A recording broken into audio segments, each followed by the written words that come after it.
नमस्कार, स्वागत है आप सभी का एक बार फिर से हमारे YouTube लेक्चर सीरीज़ में। जैसा कि हमने लास्ट बार पढ़ा था, अभी हम बीएससी पार्ट 3 के लिए यूनिट 2 शुरू की थी हमने। और पिछली वीडियो में हमने देखा था कि हमने बताया था आपको कि CFT क्या है, उसमें हम कैसे CFT का यूज़ करते हैं। BBT में कुछ कमियां थी जिन्हें दूर करने के लिए CFT की ज़रूरत पड़ी, और CFT में क्या क्या पोस्टुलेट्स होते हैं, क्या क्या पॉइंट्स होते हैं। उसके बाद हमने थोड़ा सा देखा था कि अष्टफलकीय संकुलों में विपाटन कैसे होता है। आज हम उस चीज़ को थोड़ा डिटेल में देखेंगे कि आखिर अष्टफलकीय संकुलों में ये d ऑर्बिटल्स का ये जो विपाटन होता है वो कैसे होता है। इससे पहले कि हम d ऑर्बिटल्स का विपाटन पढ़ें, तो पहले हमें जानना होगा कि d ऑर्बिटल्स कितने होते हैं और कैसे होते हैं, यानी कि d ऑर्बिटल्स के बारे में जानना है।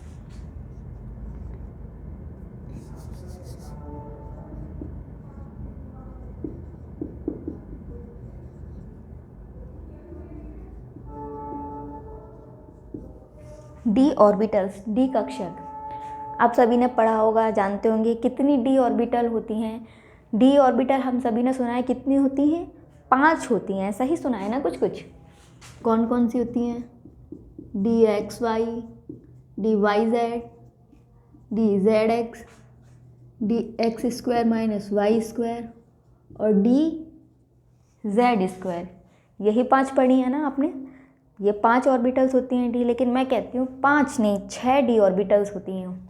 अब आप कहोगे 6 डी ऑर्बिटल्स, अब 6 डी ऑर्बिटल्स कहाँ से आ गई? हमने तो केवल 5 ही डी ऑर्बिटल्स पढ़ी हैं। तो एक्चुअल में 6 डी ऑर्बिटल्स होती हैं, लेकिन ये जो हमारी ये जो 5वीं डी ऑर्बिटल है, डी जेड स्क्वायर ऑर्बिटल, ये 2 ऑर्बिटल के कॉम्बिनेशन से, संयोजन से बनती है। इसलिए एक्चुअल में डी ऑर्बिटल्स कितनी होती हैं? 6 होती हैं, लेकिन उनमें से 2 ऑर्बिटल्स क्या कर जाती हैं? कंबाइन कर जाती हैं, संयोजन कर जाती हैं, जिसकी वजह से वो एक ऑर्बिटल में कन्वर्ट हो जाती हैं, जिसका नाम है डी जेड स्क्वायर। अगर हम देखेंगे डी ऑर्बिटल्स कैसी होती हैं, हम जानते हैं एस ऑर्बिटल कैसी होती है हमारे पास। एस बी ऑर्बिटल होती है हमारे पास स्फेरिकल, गोलाकार। ठीक है। पी ऑर्बिटल हम जानते हैं कैसी होती है, डम्बवेल के आकार की, ये पी ऑर्बिटल होती है। अब डी ऑर्बिटल कैसी होती हैं, सुना होगा आप लोगों ने। जैसे एस ऑर्बिटल है गोलाकार, पी ऑर्बिटल है पी ऑर्बिटल होती है डम्बल के आकार की, उसी तरह डी ऑर्बिटल होती है डबल डम्बल के आकार की। मतलब इस तरह के जो डम्बल बनाए हैं डबल बनेंगे, यानी 2 डम्बल बनेंगे। तो देखते हैं 5 डी ऑर्बिटल्स होती हैं, उनकी शेप कैसी होती है, आखिर वो कैसे हमारे मॉलिक्यूल के अंदर स्थापित होती हैं। तो अगर हम बात करें डी एक्स, उससे पहले हम यहाँ देखें, हमारे पास 5 डी ऑर्बिटल दिए हुए हैं। ये जो 3 डी ऑर्बिटल होती हैं, ये कहाँ पर स्थित होती हैं? जैसे हमारी अक्ष होती हैं, 3 अक्ष होती हैं। ये है जेड एक्सिस, ये है एक्स एक्सिस, ये है वाई एक्सिस। 3 एक्सिस होती हैं। तो ये जो 3 डी ऑर्बिटल हैं, d x y, d y z, d z x, ये कहाँ पर स्थित होती हैं? अक्षों के बीच में। अक्ष पर नहीं होती हैं, कहाँ होती हैं? अक्षों के बीच में स्थित होती हैं। इसलिए इन तीनों को कहा जाता है नॉन एक्सियल। नॉन का मतलब नहीं होती हैं, एक्सियल का मतलब अक्षों पर, यानी कि ये 3 डी ऑर्बिटल नॉन एक्सियल होती हैं, अक्षों पर उपस्थित नहीं होती। कहाँ होती हैं? अक्षों के मध्य में स्थित होती हैं। जबकि ये 2 डी ऑर्बिटल हैं, d x square minus y square और डी जेड स्क्वायर, इनको कहा जाता है एक्सियल, अक्षीय। यानी कि ये जो 2 डी ऑर्बिटल हैं, ये कहाँ पर स्थित होती हैं? हमारी अक्षों पर स्थित होती हैं। ठीक है। यानी कि डी ऑर्बिटल 2 तरह की होती हैं, एक होती है नॉन एक्सियल और एक होती है हमारी एक्सियल। ठीक है। अब हम देखते हैं, जैसा कि हमने बताया ये नॉन एक्सियल है, अक्षों पर स्थित नहीं है, तो नाम क्या है इसका? D x y. तो इसका मतलब है ये कहाँ पर स्थित होंगी? 2 अक्षों के बीच में स्थित होंगी। मान लो ये हमारी है, कौन कौन सी 2 अक्ष होंगी? एक एक्स एक्सिस होगी और एक वाई एक्सिस। मान लो ये हमारी एक्स एक्सिस है और ये हमारी वाई एक्सिस है। तो ये जो हमारी डी ऑर्बिटल होगी कहाँ पर होगी? अक्षों के मध्य में। कैसी होती हैं? डबल डम्बेल के आकार की। ये हमने बना दी डबल डम्बेल के आकार की। इनकी 2 लोब सेम फेज में होती हैं और 2 लोब्स अपोजिट फेज में, यानी जो हमारी अपोजिट लोब्स जो होती हैं वो कैसी होती हैं? सेम फेज की होती हैं। यानी कि इनके अंदर अगर हम देखें सेंटर ऑफ सिमेट्री, ठीक है, सममिति का केंद्र उपस्थित होता है, इसीलिए जितनी भी डी ऑर्बिटल्स होती हैं वो सभी क्या कहलाती हैं, जिरेड कहलाती हैं। क्या कहलाती हैं, जिरेड। जहाँ पर भी सेंटर ऑफ सिमेट्री उपस्थित होगा उनको जिरेड कहा जाता है। तो डी ऑर्बिटल्स कैसी होती हैं, जिरेड होती हैं। ये कौन सी, ये डी ऑर्बिटल है, डबल डम्बेल के आकार की है, डी ऑर्बिटल है और कौन सी अक्षों के बीच में स्थित है, एक्स और वाई, इसलिए इसका नाम होता है डी एक्स वाई। ऐसे ही हमारी क्या होगी, डी वाई जेड होगी। मान लो ये वाई एक्सिस है, ये जेड एक्सिस है, तो इन दोनों के मध्य में जो डी ऑर्बिटल उपस्थित होगी उसका नाम क्या होगा, ये होगा डी वाई जेड। ऐसे ही अगली हमारे पास कौन सी है, डी जेड एक्स, यानी कि दो डी और दो अक्ष होंगी, एक हमारे पास एक्स एक्सिस होगी, एक हमारे पास जेड एक्सिस होगी, और इन दोनों के मध्य में जो डी ऑर्बिटल उपस्थित होगी उसका नाम होगा डी जेड एक्स या एक्स जेड, कुछ भी कह लीजिए, d z x, x z. तो ये तीन डी ऑर्बिटल हैं, ये d y z, d x y, d y z और डी जेड एक्स। जैसा कि हमको दिखाई दे रहा है, ये कहाँ पर है, अक्षों के मध्य में स्थित हैं, इसीलिए इनको क्या कहा जाता है, नॉन एक्सियल कहा जाता है। और इन्हीं तीन ऑर्बिटल के सेट को हम क्या कहते हैं, T2G सेट।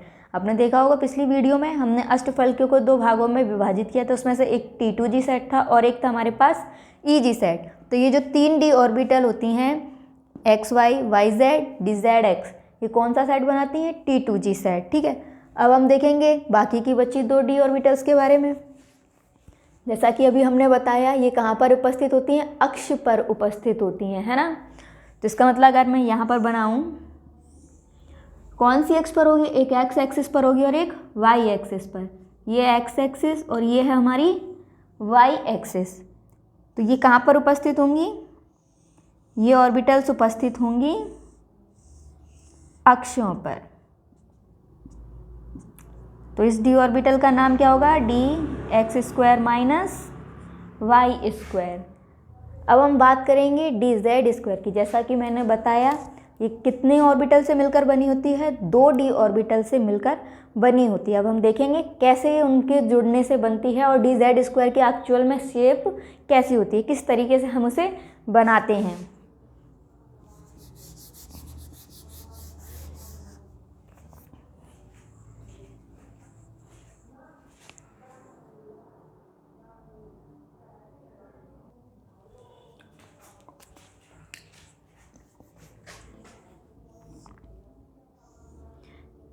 ये है हमारे पास z एक्सिस, ये है हमारे पास x एक्सिस। एक डी ऑर्बिटल होगी हमारे पास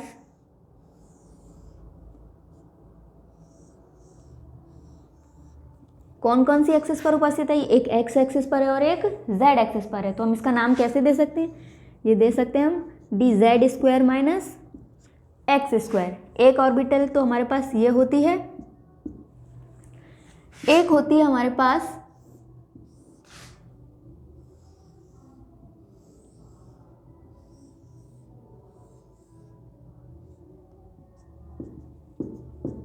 ये z एक्सिस, ये y एक्सिस। ये कौन कौन सी एक्सिस पर उपस्थित है, एक z एक्सिस पर उपस्थित है और एक y एक्सिस पर उपस्थित है। तो इसका नाम क्या हो जाएगा, इसका नाम हो जाएगा d z square minus y square. अब क्या करेंगी, ये दो जो डी ऑर्बिटल हैं, चार हम पहले पढ़ चुके हैं, ये पांचवी और ये हमारी सिक्स्थ डी ऑर्बिटल, छठवीं डी ऑर्बिटल है। तो टोटल डी ऑर्बिटल हमारे पास कितने हो गई, 6। लेकिन अब ये दोनों डी ऑर्बिटल क्या कर जाएंगी, एक दूसरे के साथ कंबाइन कर जाएंगी, संयोजन कर जाएंगी, लीनियर कॉम्बिनेशन होगा इनका, यानी रेखीय समायोजन होगा और इससे एक नई ऑर्बिटल का जन्म होगा। तो ये क्या करेंगी, ये दोनों एक्सिस पास पास आएंगी और एक दूसरे के ऊपर आकर अध्यारोपित हो जाएंगी। यानी इसको मैं ऐसे उठाकर यहाँ रख दूँ तो क्या बनेगा, ये बनेंगी z, यहाँ पर भी z एक्सिस है, यहाँ पर भी z एक्सिस है। तो एक तो लोब बनेगी हमारी z एक्सिस पर, ये थोड़ी मोटी लोब बनेगी क्योंकि दो लोबों का अध्यारोपण हो रहा है यहाँ पर। ये कौन सी एक्सिस थी, z एक्सिस थी। और अब ये दो, एक x एक्सिस और एक y एक्सिस, तो ये कैसे आ जाएंगे हमारे पास, ये लोब आ जाएंगी कुछ इस तरीके से, ये y एक्सिस, ये एक्स एक्सिस।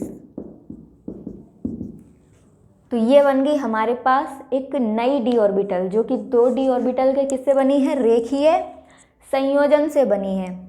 इस डी ऑर्बिटल का नाम क्या होगा, इस डी ऑर्बिटल का नाम होगा, इसमें भी z स्क्वायर है, इसमें भी z स्क्वायर है, तो इसका नाम हो जाएगा 2z square minus x square minus y square. और इसी ऑर्बिटल को हम क्या कहते हैं, इसी ऑर्बिटल को हम बुलाते हैं, ये z एक्सिस है और इसके चारों तरफ बेबी शूथर ऑर्बिटल होती हैं। इसी को हम एक शॉर्ट फॉर्म में नाम दे देते हैं, क्या, डी जेड स्क्वायर, यानी कि ये है हमारी डी जेड स्क्वायर ऑर्बिटल। इस तरीके की दिखती है कुछ डी जेड स्क्वायर ऑर्बिटल। इसमें इलेक्ट्रॉन का डेंसिटी कहाँ कहाँ पर होगी, यानी इलेक्ट्रॉन कहाँ कहाँ पर मौजूद होगा, जेड अक्ष पर उपस्थित होगा, इसके अलावा एक्स अक्ष पर भी उपस्थित होगा और वाई अक्ष पर भी उपस्थित होगा। यानी कि यहाँ पर इलेक्ट्रॉनों के पाए जाने की प्रायिकता किस किस एक्सिस के अलॉन्ग होगी, जेड एक्सिस के अलॉन्ग, एक्स एक्सिस के अलॉन्ग और वाई एक्सिस के अलॉन्ग यहाँ पर इलेक्ट्रॉन पाए जाएंगे। और इसी ऑर्बिटल को हम क्या कहते हैं, डी जेड स्क्वायर ऑर्बिटल, जो कि किससे बनती है, 2d ऑर्बिटलों के रेखीय संयोजन से। तो अब हमने देखा कि डी ऑर्बिटल कितनी होती हैं, 5 होती हैं, कितनी होती हैं, 6 होती हैं, लेकिन 2d ऑर्बिटल क्या कर जाती हैं, रेखीय संयोजन द्वारा कंबाइन कर जाती हैं और एक नई ऑर्बिटल बनाती हैं जिसका नाम है डी जेड स्क्वायर ऑर्बिटल। इस तरीके से हमारे पास टोटल कितनी डी ऑर्बिटल आ गई, 5d ऑर्बिटल आ गई, क्योंकि हमने ये देखा d x square minus y square और ये जो हमारी नई ऑर्बिटल है डी जेड स्क्वायर, ये कहाँ पर उपस्थित हैं, अक्षों पर उपस्थित हैं, इसलिए इनको अक्षीय कहा जाता है। और ये जो 2d ऑर्बिटल हैं ये किसका निर्माण करती हैं, ईजी सेट का निर्माण करती हैं, जो कि अभी हम आगे देखेंगे अष्टफलकीय संकुलों में। ठीक है, तो अब हम देखते हैं, हमने डी ऑर्बिटल्स के बारे में देख लिया कितनी डी ऑर्बिटल्स होती हैं और कैसी उनकी शेप होती है। अब हम पढ़ेंगे स्प्लिटिंग कैसे होती है जब किसी संकुल का निर्माण होता है, तो किस तरीके से डी ऑर्बिटल, डी कक्षकों का विपाटन हमने क्या देखने वाले हैं। अब अष्टफलकीय संकुलों में डी कक्षकों का विपाटन किस प्रकार से होता है। सबसे पहले हम देखेंगे ये अष्टफलकीय संकुल क्या होते हैं। अष्टफलकीय, अष्ट का मतलब 8, फलकीय मतलब फलक यानी कि फेस, यानी कि जिसमें 8 फेस होते हैं, है ना। किस तरीके के संकुल होते हैं ये, ML6 टाइप के संकुल होते हैं। इस तरीके के संकुल जिसमें एक धातु आयन है जो कितने लिगेंडों से घिरा रहता है, 6 लिगेंडों से घिरा रहता है। इस तरह के संकुल जो होते हैं वो अष्टफलकीय संकुल कहलाते हैं। यानी कि अगर मैं ज्योमेट्री बनाकर दिखाऊं इसकी, तो ये कुछ ऐसी दिखेगी। एक स्क्वायर प्लेन होगा जिसके केंद्र पर कौन होगा, धातु आयन उपस्थित होगा और इसको चारों तरफ से कौन घेरे हुए होंगे, लिगेंड घेरे हुए होंगे। एक लिगेंड ऊपर की तरफ होगा तल से ऊपर और एक लिगेंड तल के नीचे उपस्थित होगा। यानी कि एक्चुअल में ये हम 2D पेपर प्लेन पर दिखा रहे हैं इसलिए इस तरीके से बना है, एक्चुअल में ऐसा नहीं होता। एक्चुअल में कैसा होगा, मान लो ये एक स्क्वायर प्लेन है, स्क्वायर है, इसको मैंने ऐसे रखा है एक प्लेन में, XY प्लेन में। एक लिगेंड यहाँ है, एक लिगेंड यहाँ इस कोने पर, एक इस कोने पर और एक इस कोने पर, और बीच में क्या है, धातु आयन है। 4 लिगेंड हो गए, हमें कितने चाहिए, 6 लिगेंड। तो एक लिगेंड कहाँ होगा, इस तल के ऊपर और एक लिगेंड कहाँ होगा, इस तल के नीचे। तो जो इस तरीके के संकुल जो बनेंगे उनको कहा जाता है अष्टफलकीय संकुल। या फिर ऐसे समझ लीजिए जैसा कि ये हमारा बोर्ड है, चौकोर होता है, इसके 4 किनारे होते हैं, तो बीच में मान लो धातु आयन है और चारों कोनों पर कौन है, लिगेंड है। तो 5वां लिगेंड कहाँ होगा, इस बोर्ड के ऊपर की तरफ यानी सामने की तरफ, और 6वां लिगेंड कहाँ होगा, इस बोर्ड के पीछे की तरफ यानी कि इस दीवार के पीछे। तो इस तरीके के जो संकुल होते हैं वो कौन से कहलाते हैं, अष्टफलकीय संकुल कहलाते हैं। क्योंकि हम लिगेंडों को इस तरीके से 2D प्लेन पर हम लिगेंडों को नहीं दिखा सकते कि प्लेन के ऊपर है, प्लेन के पीछे है, तो हम इसको इस तरीके से रिप्रेजेंट करते हैं, इस तरीके से प्रदर्शित करते हैं। अगर यहाँ देखा जाए 4 लिगेंड मेटल को चारों तरफ से घेरे हुए हैं स्क्वायर प्लेन में, एक लिगेंड तल के ऊपर है और एक लिगेंड कहाँ है, तल के नीचे है। हमारी 3 एक्सिस, अभी हमने इससे पहले पढ़ा था कितनी एक्सिस होती है, 3 axis, x axis, y axis और जेड एक्सिस, है ना। तो मान लो ये जो ऊपर की तरफ जा रही है ये कौन सी है, जेड एक्सिस, ये है वाई एक्सिस और यहाँ से निकल रही है हमारे पास एक्स एक्सिस। तो जब ये अष्टफलकीय संकुलों का निर्माण होता है तो लिगेंड कहाँ से आते हैं, अक्षों की तरफ से आते हैं, यानी अक्षों पर से आते हैं। जो हमारी एक्स एक्सिस, वाई एक्सिस और जेड एक्सिस होती है, वहाँ से हम धातु आयन की तरफ अप्रोच करते हैं। पहले लिगेंड कहाँ पर थे? अनंत दूरी पर उपस्थित थे धातु आयन से। फिर धीरे धीरे क्या होगा? लिगेंड धातु आयन के समीप आएंगे और कहाँ से आएंगे? अक्षों से आएंगे। अभी हमने इससे पहले क्या पढ़ा था? डी ऑर्बिटल पढ़ी थी। कितनी डी ऑर्बिटल थी हमारे पास? 5 डी ऑर्बिटल थी, जिनमें से 3 डी ऑर्बिटल ऐसी थी जो अक्षों के मध्य में उपस्थित थी और 2 डी ऑर्बिटल क्या थी? जो अक्षों पर उपस्थित थी, है ना। और हमारे लिगेंड भी कहाँ से आ रहे हैं धातु आयन के समीप? अक्षों से आ रहे हैं। इसका मतलब जो डी ऑर्बिटल अक्षों पर उपस्थित होंगी उनसे लिगेंड का सामना क्या होगा? बिल्कुल आमने सामने होगा।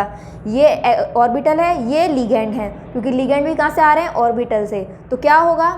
मेटल है, धातु आयन है, धातु आयन के पास डी ऑर्बिटल है। अब डी ऑर्बिटल पूरी तरह से खाली तो नहीं होंगी, कुछ ना कुछ इलेक्ट्रॉन उपस्थित होंगे। 1 होगा, 2 होगा, 3 होगा। और जो हमारा लिगेंड है, लिगेंड क्या होते हैं?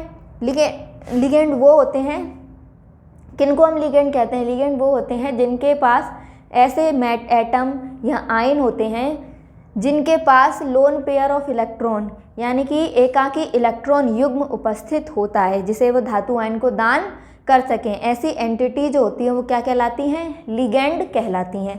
यानी कि लिगेंड के पास क्या होंगे? इलेक्ट्रॉन। धातु आयन के पास भी पहले से क्या उपस्थित हैं डी ऑर्बिटल्स में? इलेक्ट्रॉन। और हम जानते हैं इलेक्ट्रॉन कैसे आवेशित होते हैं? ऋण आवेशित होते हैं। तो जब ऋण आवेश के पास आएगा तो क्या होगा? आकर्षण होगा या प्रतिकर्षण? प्रतिकर्षण होगा। तो क्या करेंगे? डी ऑर्बिटल के इलेक्ट्रॉन और लिगेंड के इलेक्ट्रॉन एक दूसरे को प्रतिकर्षित करेंगे, दूर भगाने की कोशिश करेंगे। जब ऐसा होगा, पहले तो डी ऑर्बिटल क्या थी? जब लिगेंड बहुत अनंत दूरी पर थे, आराम से इलेक्ट्रॉन जो थे उपस्थित थे, डी ऑर्बिटल की एनर्जी में कोई चेंज नहीं था, खूब खुशी से रह रही थी, ठीक है। लेकिन जैसे जैसे लिगेंड पास में आया, इसको धमकियां मिलने लगी, क्या होगा? लिगेंड के इलेक्ट्रॉन डी ऑर्बिटल के इलेक्ट्रॉन को धमकाने लगे। तो ये भी कम थोड़े ना है डी ऑर्बिटल के इलेक्ट्रॉन, ये भी धमकाने लगे। इनका क्यों आ रहे हो? ठीक है, आके दिखाओ, कैसे आके दिखाओगे? तो दोनों में क्या हो जाएगी? लड़ाई। और जब लड़ाई होगी तो एनर्जी क्या होगी? देखा है ना, गुस्सा आता है तो क्या होता है? एकदम एनर्जी हाई हो जाती है इंसान की, है ना। बीमार भी बैठा होगा ना, वो भी खड़ा हो जाएगा उठ के गुस्से में आके। वैसे ही यहाँ पर होता है, जैसे ही प्रतिकर्षण होता है लिगेंड के इलेक्ट्रॉन और डी ऑर्बिटल के इलेक्ट्रॉनों के बीच, तो डी ऑर्बिटल की एनर्जी क्या होने लगती है?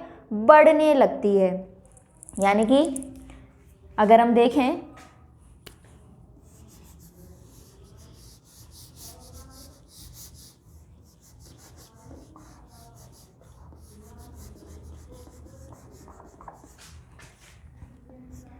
ये हैं धातु आयन के 5 डी ऑर्बिटल।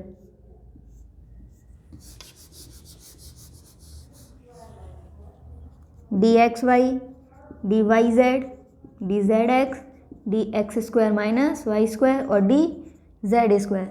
ये धातु आयन के 5 डी ऑर्बिटल हैं। अभी इनके ऊपर कोई प्रतिकर्षण नहीं है, इसलिए इनकी ऊर्जा क्या है? एक समान है। इस अवस्था को कहा जाता है डीजेनरेट अवस्था। यानी कि जब सभी डी ऑर्बिटल्स की एनर्जी एक समान ऊर्जा स्तर पर हो तो इसको क्या कहा जाता है? डीजेनरेट अवस्था। अभी पाँचों की पाँचों डी ऑर्बिटल्स कैसी हैं? डीजेनरेट। डीजेनरेट का मतलब समान ऊर्जा स्तर पर है, इनकी ऊर्जा कैसी है? एक समान है, ठीक है। फिर क्या होगा? मान लो अनंत दूरी से लिगेंड धीरे धीरे मेटल के पास आ रहा है। शुरुआत में हम क्या मानते हैं? हम ऐसा मानते हैं, एक हाइपोथेटिकल काल्पनिक अवस्था लेकर चलते हैं।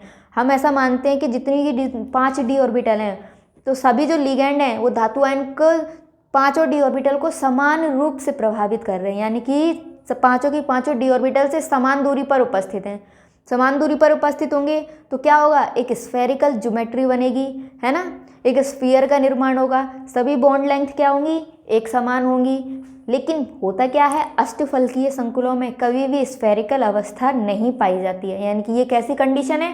हाइपोथेटिकल, काल्पनिक अवस्था है। लेकिन मान रहे हैं हम कि लिगेंड स्फेरिकली, यानी कि चारों तरफ से बराबर मात्रा में प्रतिकर्षण लगा रहे हैं 5 डी ऑर्बिटल पे। तो क्या होगा? प्रतिकर्षण 5 डी ऑर्बिटल पे बराबर लग रहा है तो ऊर्जा बढ़ेगी।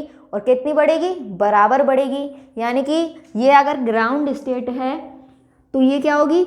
ऊर्जा बढ़ेगी।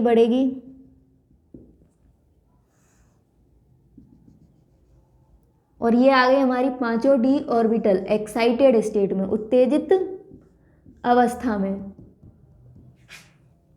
D x y, d y z, d z x, d x square minus y square, और एक हमारे पास है डी जेड स्क्वायर। यानी कि हमने क्या माना, लिगेंड धातु आयन को चारों तरफ से बराबर मात्रा में प्रतिकर्षित कर, धातु आयन के डी ऑर्बिटल के इलेक्ट्रॉनों को बराबर मात्रा में प्रतिकर्षित कर रहा है, यानी पांचों डी ऑर्बिटल पे एक समान प्रतिकर्षण बल लग रहा है। जब प्रतिकर्षण बल एक समान लगेगा तो उनकी ऊर्जा में भी वृद्धि क्या होगी, एक समान होगी, यानी कि अभी भी डी ऑर्बिटल का विभाजन नहीं हुआ है, सिर्फ क्या हुआ है, ऊर्जा में वृद्धि हुई है। ये ग्राउंड स्टेट है, तो हम इसको क्या ले लेंगे, एक्साइटेड स्टेट। और ये कौन सी अवस्था है, ये कैसी अवस्था होती है, काल्पनिक, हाइपोथेटिकल। जब लिगेंड किस में उपस्थित है, ये कंडीशन कब आती है, स्फेरिकल क्रिस्टल फील्ड में, यानी कि जब लिगेंड क्या कर रहे हो, चारों तरफ से बराबर मात्रा में प्रतिकर्षण लगा रहे हो, स्फेरिकली धातु आयन को चारों तरफ से घेरे हुए हों, तो क्रिस्टल क्षेत्र कैसा है, स्फेरिकल, और ये कंडीशन कैसी होती है, हाइपोथेटिकल। ठीक है, फिर हम जानते हैं कि अभी हमने बताया कि अष्टफलकीय संकुलों में स्फेरिकल कंडीशन पॉसिबल नहीं है, यानी कि लिगेंड पांचों के पांचों डी ऑर्बिटल को समान रूप से प्रभावित करें, ऐसा नहीं हो सकता है। अभी मैंने बताया लिगेंड कहाँ से आ रहे हैं, अक्षों पर से आ रहे हैं, और तो जो डी ऑर्बिटल अक्ष पर उपस्थित होंगी उनसे लिगेंड का सीधा सीधा आमना सामना होगा, यानी कि उनकी एनर्जी सबसे ज़्यादा बढ़ जाएगी। ठीक है, और जो डी ऑर्बिटल अक्षों के मध्य में उपस्थित हैं उनका प्रतिकर्षण क्या होगा, कम होगा, इसलिए उनकी एनर्जी क्या हो जाएगी, थोड़ी सी कम हो जाएगी। हमने अभी देखा 5 डी ऑर्बिटल थी, जिनमें से ये 3 डी ऑर्बिटल क्या थी, अक्षों के मध्य में उपस्थित थी, अक्ष पर नहीं थी, कहाँ थी, अक्षों के मध्य में, यानी कि इनका लिगेंड से सीधा सीधा संपर्क नहीं होगा, इसका मतलब इनमें प्रतिकर्षण भी इतना नहीं होगा। जबकि ये जो 2 डी ऑर्बिटल थी ये कहाँ पर उपस्थित थी, अक्ष पर उपस्थित थी, और वहीं से लिगेंड भी आ रहा था, इसका मतलब इन 2 डी ऑर्बिटल्स के अंदर प्रतिकर्षण सबसे ज़्यादा होगा, यानी कि इनकी ऊर्जा जो होगी बढ़ जाएगी। इसका मतलब जो हमारी डी ऑर्बिटल है वो 2 भागों में टूट जाएगी।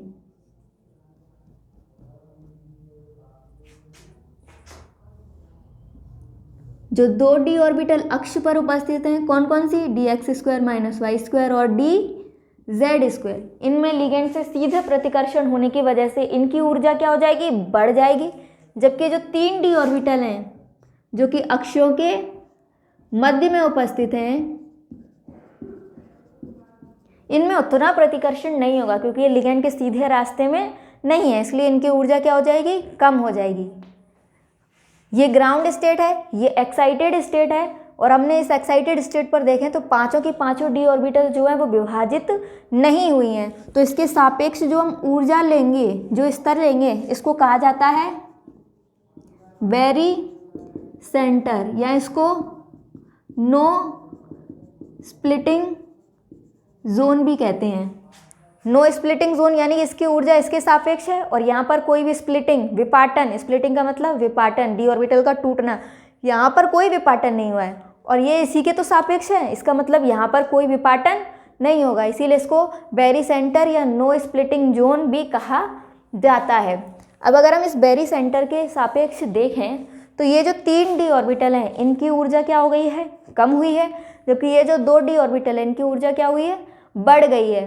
ये जो 3 डी ऑर्बिटल हैं इन्हीं को कहा जाता है T2G सेट, और ये जो 2 डी ऑर्बिटल है इनको कहा जाता है EG सेट। यानी कि जो हमारी डी ऑर्बिटल है, अष्टफलकीय संकुलों का जब निर्माण होता है तो जो 5 डी ऑर्बिटल होती हैं वो 2 भागों में टूट जाती हैं, 2 सेट्स में बट जाती हैं, एक है हमारा T2G सेट और एक है हमारा EG सेट। ठीक है,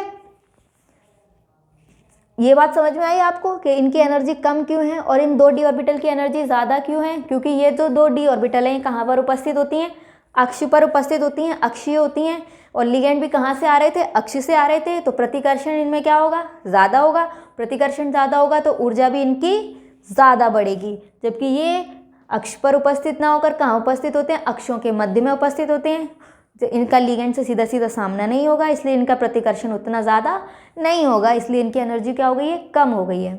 अब अगर हम यहाँ देखें, ये एक्साइटेड स्टेट थी, इसकी एनर्जी 0 तो नहीं होगी, कुछ ना कुछ एनर्जी तो होगी, इसकी जो एनर्जी होती है उसको हम एवरेज ले लेते हैं, एवरेज एनर्जी मानते हैं, है ना। तो अगर हम देखें इस स्टेट की एनर्जी वैसे तो ज़ीरो नहीं होगी, लेकिन अगर हम कैलकुलेशन को आसान बनाना चाहते हैं तो हम एज्यूम कर लेते हैं, मान लेते हैं कि ये जो बेरी सेंटर है इसकी एनर्जी क्या है, ज़ीरो। हालांकि एक्चुअल में ज़ीरो नहीं होती, हमने देखा ये एक्साइटेड स्टेट है, ये ज़ीरो एनर्जी तो नहीं हो सकती ना, कुछ ना कुछ तो एनर्जी होगी। लेकिन हम कैलकुलेशन को आसान करने के लिए हम मान लेते हैं, एज्यूम कर लेते हैं कि ये जो बेरी सेंटर है, ये जो नो स्प्लिटिंग जोन है, इसकी एनर्जी कितनी होती है, ज़ीरो होती है। यानी कि अगर हम इस बेरी सेंटर के सापेक्ष देखें तो इन 3d ऑर्बिटल्स की ऊर्जा जो है वो क्या हुई है, कम हुई है। ऊर्जा कम हुई है, इसका मतलब इन्होंने ऊर्जा को निकाला होगा और खुद कहाँ चले गए होंगे, लोअर एनर्जी पर चले होंगे। तो जब इन्होंने ऊर्जा निकाली है तो यहाँ साइन कैसा आएगा, नेगेटिव, क्योंकि इन्होंने ऊर्जा का त्याग किया है ना, स्टेबल हो गए हैं। अगर इसके कंपैरिजन में हम देखा जाए, ये एक्साइटेड स्टेट है, इसकी एनर्जी हाई है, और कभी कोई स्टेट कब स्टेबल होगी, जब उसकी एनर्जी क्या हो जाए, कम हो जाए।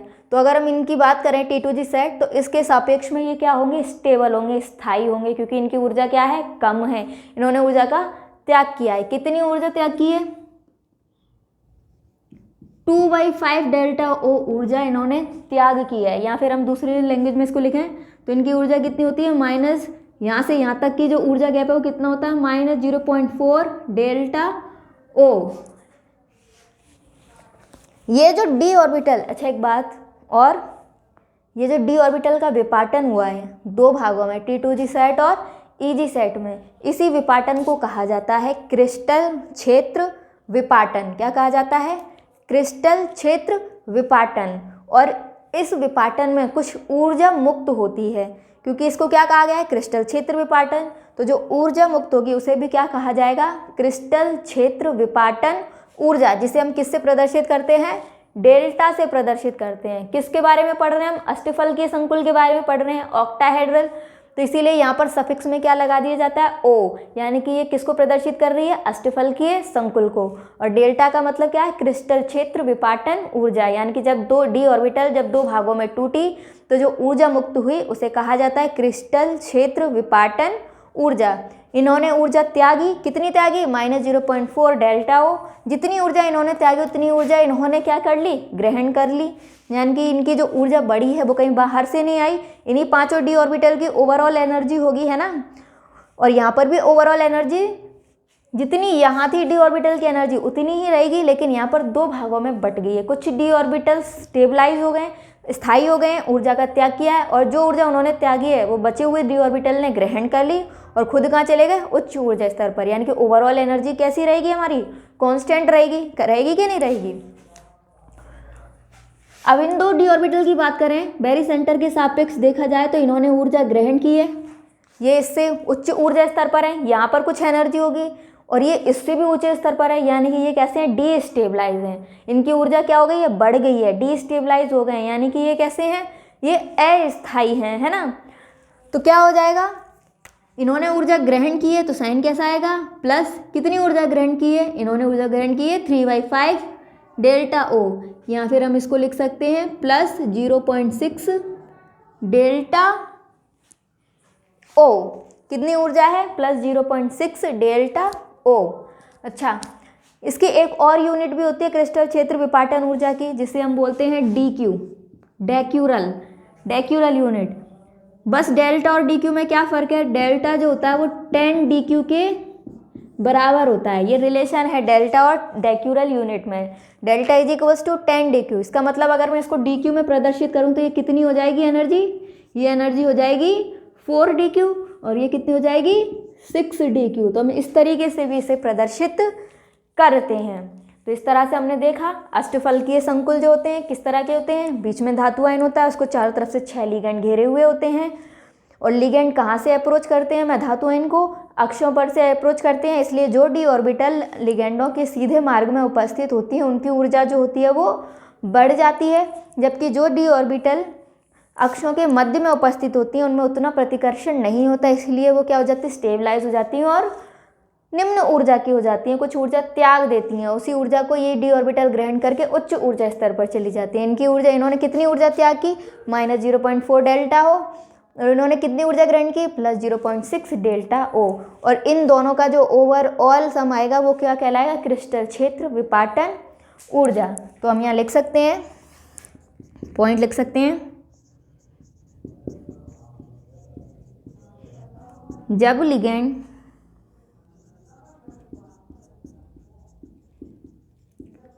धातु आयन के समीप आते हैं तो डी कक्षकों का T2G व EG सेट में विपाटन हो जाता है, जिसे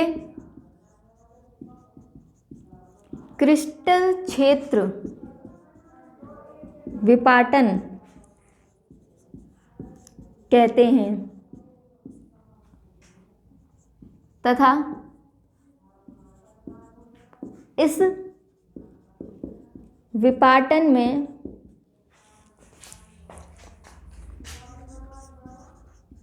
मुक्त हुई ऊर्जा क्रिस्टल क्षेत्र विपाटन ऊर्जा कहलाती है। इसी को हम कहते हैं CFSE।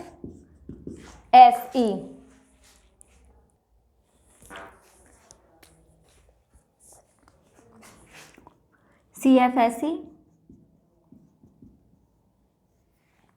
कहलाती है।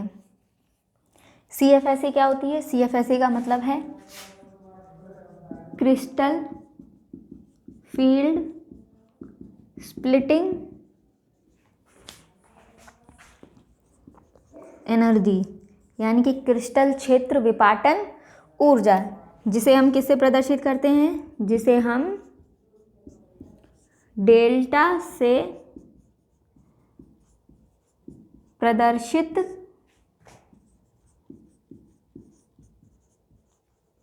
करते हैं। ठीक है। अष्टफलकीय संकुल हमारे किस तरीके के होते हैं? ML6 टाइप के। जब क्या होता है? जब एक धातु आयन को 6 लिगेंड चारों तरफ से घेरे हुए होते हैं तो वो अष्टफलकीय संकुल होते हैं। और जब लिगेंड धातु आयन को चारों तरफ से घेरते हैं, यानी जब लिगेंड के में धातु आयन के समीप आते हैं, तो प्रतिकर्षण की वजह से डी ऑर्बिटल का 2 भागों में विपाटन हो जाता है, एक T2G सेट और एक EG सेट। अच्छा, यहाँ पर एक बात ध्यान देने वाली है, मैंने यहाँ पर T2 और E के साथ एक वर्ड लगाया है G। ये G क्यों लगाया है? जब हम देखेंगे चतुष्फलकीय, वहाँ देखेंगे वहाँ G नहीं आएगा, जबकि यहाँ पर G आ रहा है। तो G क्या है? अष्टफलकीय संकुल कैसे होते हैं? अष्टफलकीय संकुल होते हैं, एक धातु आयन है,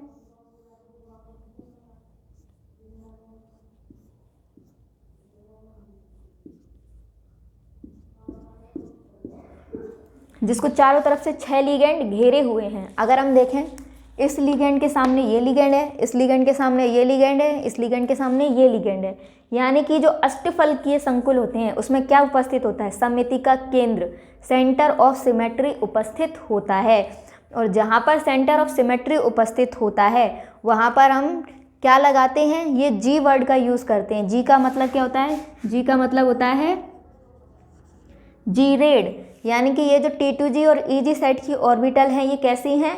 G रेड हैं। G रेड क्यों है? क्योंकि अष्टफलकीय संकुलों में क्या उपस्थित होता है? सेंटर ऑफ सिमेट्री, सममिति का केंद्र उपस्थित होता है। इसीलिए ये जो सेट है यहाँ पर क्या लगा हुआ है? G वर्ड यूज हुआ है, G रेड, यानी कि ये सभी डी ऑर्बिटल्स कैसी हैं? G रेड हैं, क्योंकि अष्टफलकीय संकुल में सममिति का केंद्र उपस्थित होता है। इसलिए यहाँ पर T2 के साथ क्या लगेगा? G, और E के साथ भी क्या लगेगा?